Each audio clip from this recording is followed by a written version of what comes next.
விஜயை தொடர்ந்து நடிகை த்ரிஷா சினிமாவிலிருந்து விலக இருக்கிறார் என ஒரு செய்தி வெளியாகி ரசிகர்களுக்கு பெரும் அதிர்ச்சியையும் வருத்தத்தையும் ஏற்படுத்தியுள்ளது. 22 ஆண்டுகளாக தமிழ் மற்றும் தென்னிந்திய சினிமாவில் முன்னணி நடிகையாக வலம் வருபவர் த்ரிஷா.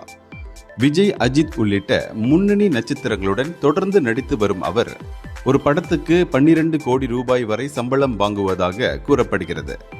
இந்நிலையில் த்ரிஷா இனி சினிமாவில் நடிக்காமல் ஓய்வு எடுக்க முடிவு செய்ததாகவும், இது உண்மைதானா அல்லது வதந்தியா என்பதை அவரது விளக்கமின்றி உறுதியாக சொல்ல முடியாத நிலை ஏற்பட்டுள்ளது. விஜய் அண்மையில் தனது கடைசி படம் தளபதி 69 ஆக இருக்கும் எனவும், அதன் பின் முழுமையாக அரசியலில் ஈடுபட போவதாக அறிவித்தார். தற்போது த்ரிஷாவும் இதே பாதையை தேர்ந்தெடுக்கப் போவதாக கூறப்படும் தகவல் ரசிகர்களிடையே கவலையை ஏற்படுத்தியுள்ளது. இது தொடர்பான உண்மையான தகவல் விரைவில் வெளிவரும் என எதிர்பார்க்கப்படுகிறது.